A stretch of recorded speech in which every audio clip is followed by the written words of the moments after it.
নমস্কার। আজ কবি সার্বভৌম রবীন্দ্রনাথের ১৬৫তম জন্মদিবসে তাঁর একটি কবিতা নিবেদন করছি। আমি আমারই চেতনার রঙে পান্না হলো সবুজ, চুনি উঠল রাঙা হয়ে।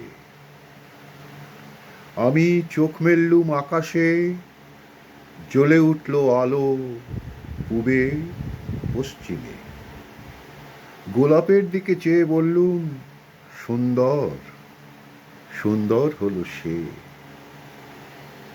তুমি বলবে, এ যে তত্ত্ব কথা, এ কবির বাণী নয়।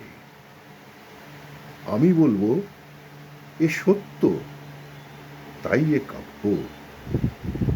এ আমার অহংকার, অহংকার সমস্ত মানুষের হয়ে।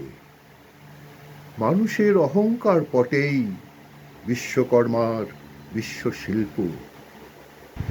তত্ত্বজ্ঞানী জপ করছেন নিঃশ্বাসে প্রশ্বাসে, না না না, না পান্না, না চুনি, না আলো, না গোলাপ, না আমি, না তুমি।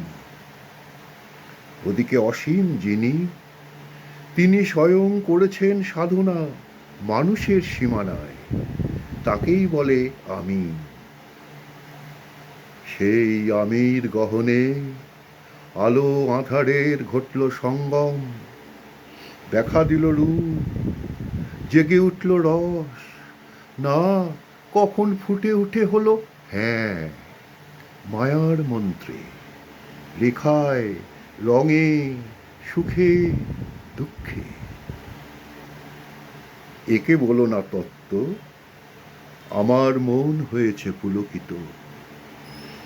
বিশ্ব আমির রচনার আসরে, হাতে নিয়ে তুলি, পাত্রে নিয়ে রং।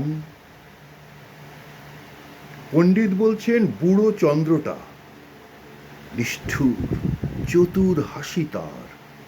মৃত্যুদূতের মতো গুঁড়ি মেরে আসছে সে পৃথিবীর পাঁজরের কাছে।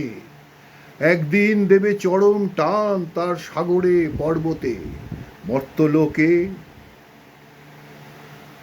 ইহলোকের পাতা জুড়ে নামবে একটা শূন্য,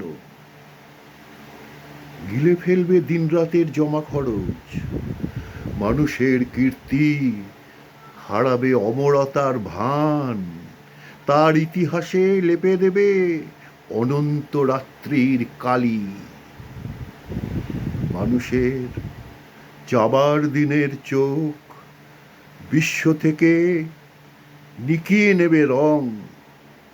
মানুষের যাবার দিনের মন ছিনিয়ে নেবে রস।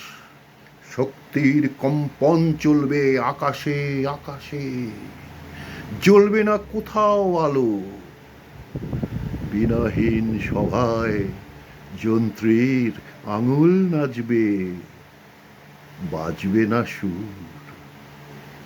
সেদিন কবিত্বহীন বিধাতা একা একা রবেন বসে নীলিমাহীন আকাশে, ব্যক্তিত্বহারা অস্তিত্বের গণিত তত্ত্ব নিয়ে। তখন বিরাট বিশ্বভুবনে, দূরে দূরান্তরে, লোকে লোকান্তরে এ বাণী ধ্বনিত হবে না কোনোখানি। তুমি সুন্দর, আমি ভালোবাসি। বিধাতা কি আবার বসবেন সাধনা করতে?